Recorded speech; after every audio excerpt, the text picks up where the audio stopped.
Hello everyone. आज हम बात करेंगे इमोशन से बॉडी पेन का क्या रिलेशन होता है, क्या कनेक्शन होता है, उस बारे में हम आज बात करेंगे। तो इस पूरे वीडियो को आप लास्ट तक देखिए जिससे आपको पूरा मिल सके। जब पेन बॉडी में हो और रूट कॉज माइंड में हो, बहुत लोग को कहते हैं कि पेन हमें हो रहा है, रिपोर्ट सारी नॉर्मल्स हैं मगर फिर भी पेन हो रहा है। कई बार हमारे इसमें इमोशंस भी इन्वॉल्व होते हैं, इमोशंस का भी कहीं ना कहीं कनेक्शन होता है। तो आज हम वही जानते हैं।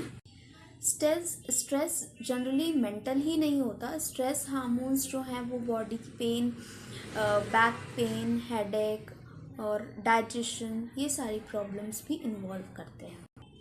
स्ट्रेस के टाइम मसल्स टाइट हो जाती हैं। स्ट्रेस के टाइम ब्लड सर्कुलेशन कम हो जाता है। कई बार स्ट्रेस के टाइम कई बार कमज़ोरी महसूस होती है। स्ट्रेस के टाइम हीलिंग प्रोसेस स्लो हो जाता है। इसका रिजल्ट्स क्या होते हैं? Back pain, neck pain, headache. ठीक है, इन सब चीज़ों में बॉडी कैसे रिएक्ट करती है? बॉडी किस वजह से होती है? जब हम कुछ चीज़ है हमारे अंदर दबा के रखते हैं, बोल नहीं पाते, इमोशनल्स एक्सप्रेस नहीं कर पाते, कई बार हमारा इंडिकेशन देती है, बहुत सी चीज़ों में इंडिकेशंस देती है, जैसे टेंशन, थिंकिंग, ओवर थिंकिंग, ऐसी कुछ चीज़ें। हर बात की चिंता लगी रहना, बार बार एक ही चीज़ के बारे में सोचना, नींद ना आना, ये सब चीज़ें होती हैं ऐसी सारी कंडीशंस में। तो ऐसी सारी कंडीशंस में क्या चीज़ इफ़ेक्ट करती हैं? गर्दन दर्द, पीठ दर्द, ठीक है, सर दर्द। पेन एरिया क्या क्या होते हैं? नेक पेन, हेड पेन, ठीक है, body pain, back pain. Simple reason, जब बॉडी रेस्ट नहीं करता, जब बॉडी बहुत सोचता है तो गर्दन की मसल्स, बैक मसल्स, सर दर्द, सारी मसल्स जो होती हैं वो टाइट होने लगती हैं।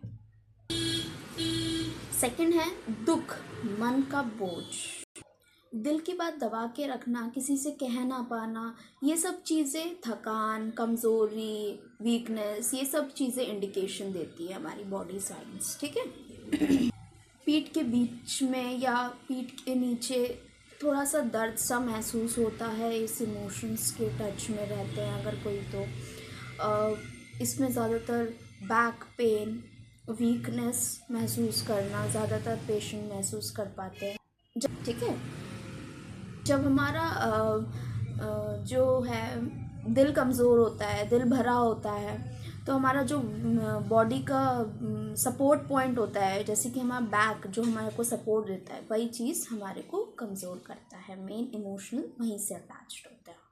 थर्ड बात करें तो गुस्सा, जलन, फ्रस्ट्रेशन, जेलसी लाइक सिम्टम्स, अंदर ही अंदर दबा के रखना, गुस्सा को दबा के रखना, अंदर ही अंदर रखना, बोल नहीं पाना, ये सब। इससे जनरली सर एरिया इफेक्ट होते हैं, वो होते हैं जॉ एरिया।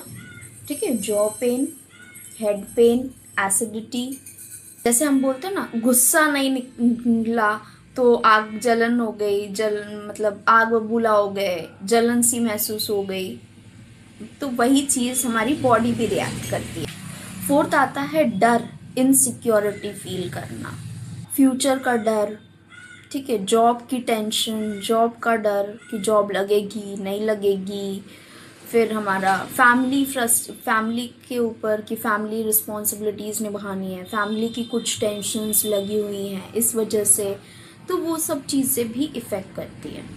उसमें हम जनरली ये फील करते हैं कि हमारी सांस घुट रहे हैं, घुटन सी हो रही है, सांस फूल रही है, घबराहट हो रही है, बेचैनी हो रही है, दैट्स ऑल। इसमें जो रीजन इफेक्टेड होते हैं वो चेस्ट पेन या back pain, upper side back pain, ये इफेक्ट होता है। डर से जनरली सांस ऊपर ऊपर चढ़ती है, ठीक है, इसलिए हमें बहुत ज़्यादा एंजाइटी फील, बहुत ज़्यादा मतलब घबराहट होना, बेचैनी होना, ये सब चीज़ें फील होती हैं। पांचवी चीज़ हम बात कर रहे हैं तो सालों साल पुरानी बहुत ज़्यादा टेंशन चल रही है, सालों से कुछ ना कुछ लगा ही हुआ है टेंशन में, है ना। लंबी टेंशन या लंबी स्ट्रेस जो चल रही है, लगातार बनी हुई है, उस कारण क्या क्या चीज़ें इफ़ेक्ट होती हैं वो देखते हैं। ऐसे में जनरली जो एरिया इफ़ेक्टेड होते हैं वो होते हैं लेग्स, बैक, पैर में दर्द बना रहना, हील पेन, जॉइंट पेन जो भी है, क्योंकि देखो सारा जो हमारा शरीर का बोझ होता है इतने सालों से चल रहा है, तो वो हमारा कौन उठा रहा होता है, पैर ही उठा रहे होते हैं ना। तो जो भी पैर से रिलेटेड चीज़ें होती हैं, हील पेन और जॉइंट्स पेन, ठीक है, वो सब चीज़ें इस वजह से डिफ़र करती है। तो वही चीज़ें सारी होम्योपैथिकली देखी जाती है, रूट कॉज से ठीक किया जाता है। सिर्फ पेन फिजिकली नहीं, मेंटली भी देखा जाता है, इमोशनल बैलेंस पे भी सब कुछ काम करता है कि हमारा गुस्सा हम दबा रहे हैं कि उसको रख रहे हैं या बोल दे रहे हैं, वो सारे इमोशंस भी बहुत ज़्यादा इम्पॉर्टेंट प्ले करते हैं। इसलिए जो होम्योपैथिक मेडिसिन्स हैं वो पर्सन टू पर्सन डिफ़र होती है, ना कि डिज़ीज़ के ऊपर